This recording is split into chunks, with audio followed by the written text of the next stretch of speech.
What is happening, people? Welcome back to Gooner Down Under TV, and what a beautiful way that was to bounce back after the loss to Porto. I was a little bit worried about this game, not necessarily Newcastle looking great as of late. We've been terrorizing Premier League team after team, but that loss to Porto, I just didn't want it to deflate the run we've been having. It was such a sloppy goal to give away at the end. It was a nice strike and all, but definitely a preventable goal. I just didn't want that result to carry on in the Premier League because we've been doing our thing. We've won 6 in a row now. The Premier League title race is heating up week after week after week. We're going to get into all of that title race talk, into the sweet pettiness against Newcastle. But just before we do, if it's your first time on the channel, please make sure to like and subscribe. If it's not your first time and you're not subscribed, make this the video to subscribe. Subscribe. Why not? If you're already subscribed, much love. Please like as well. And if you're into your sort of, FIFA content, FC24, Football Manager, make sure to head over to my Twitch, Gooner Down Under. We get into it pretty much every night here in Australia. It's real fun. We do a lot of Premier League talks as well, worldwide football talks, top 5s, top 10s, who's the best manager, who's the best player. It's all fun, and you get to see me get absolutely heated at some FIFA. So make sure to hop on over. We'll leave the link in the description. All of that out of the way, we must get into this game. What a performance and what a team to do it against. I'm still frustrated from that that loss against Newcastle earlier in the season. I don't know why. I just feel like we got so gypped. 2-3 reasons that goal should have been disallowed, whatever, it's in the past. And we just absolutely put it on them today. Even more than just winning this game, of course, those 3 points for the title race is so much more important. But we'll get into that later.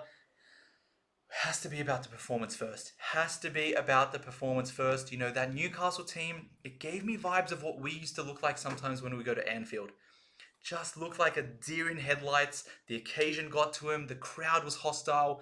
Our players were putting it on him every single second. The press was so intense. They just looked like they weren't in the same league as us. They looked like they should not be on the same pitch. They got outplayed, out-tacticked, out-environmented. They just did not seem like they could, put up with the occasion. And that is what we need to do every single game in the Premier League, especially at home. Make it a fortress, be intense, be on the front foot, make teams nervous about how many goals they're going to concede against us. And once we're in their head, that's it. We've already won the game pretty much. We've already won that first battle. Real quick, Arteta making a little bit of a tweak, bringing in Jorginho for Trossard, Havertz moving up to striker. It's something we've tinkered with a lot this season, but I think we're at the point now where Jorginho just has to play. He just has to play. The difference it has to our team, the way we're able to control games, the way everyone else is able to press, knowing he's always going to be in the right spot, it just takes us to another level. We've talked about Jorginho quite a bit on this channel, but I don't think enough, and it's time to really, really give him his flowers. He's not necessarily a Declan Rice, Thomas Partey, Patrick Vieira type midfielder with crunching tackles, being a brute force, just pace, power. But what he does, he's short, he's not fast, he's just intelligence, is literally, it's of that Xavi, Iniesta, Sergio Busquets sort of build. Not the most athletic. They know how to play football. They know how to read the game. They know where to be. Somehow he still always gets tackles in, even though he's probably by far the slowest player on the pitch. Just reads the game like no other. And he's creating as well. I think earlier on, maybe he wasn't necessarily playing as many dynamic passes. Our offense or attack was looking a bit static with him in there. But now, he's playing long balls. That second goal was all down to him, finding Martinelli, putting in that little cross. And that was where it all started. I think he has the ability to play through the lines, play over the top. He is a really good passer as well. And now I'm just at the point he needs to play every game. I know he's a bit older, so maybe if it's, against a slightly easier opposition at home, maybe he can be out. But I want to see him playing the majority of games. And now, same thing, Kai Havertz at striker. I do have my doubts about his maybe clinical aspect. We saw it with the one-on-one. But also, I'm not going to get too hard on him because, Nunes misses one-on-ones, Haaland misses one-on-ones. Every player is going to miss him. But the things he does do well, he does really, really well. We've been talking about Havertz a lot this season. I think I've been giving him quite a lot of praise. But he's also got that Jorginho intelligence about him. His ability to read runs that he needs, find spaces, bring the ball down, pass it off quickly, don't hold the ball too long. I think that's things he does really well, and he gets involved. He makes it just tough for the other team. He's one of those, roughhouse, old school, dark arts players as well. Just is a nuisance for defenders to deal with. I know that word gets thrown around a lot, and people even laugh at it, but it's a fact. There's a reason we're winning so many games with him in the team. I don't think you can get away in the Premier League destroying teams if one player was so bad and you're playing with 10 players. There is something he does. There's a reason he keeps getting picked team after game. There's a reason Real Madrid were even looking at him. He does things that maybe you don't necessarily notice, but if you really do try and look out for what he does, you can see, everything add up. So for now, Jorginho I want starting, Kai Havertz I want starting at striker. Regardless if Partey's fit, Jesus seems like he's back on the bench. I don't want them to come straight back into this team. I really don't. They need to really prove first they're able to stay fit. Two, their form is where it needs to be. I don't want to jig around with this team too much because at the moment it looks like a perfect formula. Partey maybe comes in 1 or 2 games, picks up an injury, then we're scrapping again. Everyone needs to, rebuild that chemistry. Jesus comes in, maybe a couple games, picks up another injury. Then we need to find another solution. At this point, Partey, Jesus can be really strong firepower off the bench. Maybe get 5, 6 really good sub appearances in a row. Then I think we can maybe have that discussion on whether they start. Because at the moment it's looking good. Could make an argument for Jesus coming back in the Champions League just because that is a different type of football. I think that's one he maybe suits a little bit more. But Premier League, I want this lineup until performances maybe start tipping off a little bit. Not results. You don't necessarily need the results to start coming down before you make changes. But if we see we're not on the front foot enough, we're not able to press enough, the fluidness is sort of taking a hit, maybe that's when we can start making changes. Same goes for Kiwior, Same goes for Kiwior. Earlier on the season, he was playing left back, looked so out of place, looked horrible. I never wanted him at left back again. One small tweak, Ben White, you now invert. Kiwior, just sort of hold your fort, make runs when it needs to be, invert occasionally, and that's all you need to do, and he's doing it perfectly. He's showing some skill as well, which means he's getting more comfortable. I think that stuff maybe he wouldn't want to do earlier. He was scared of losing the ball, maybe didn't feel, he felt out of place a bit. But, doing some skills, nice passes, quick.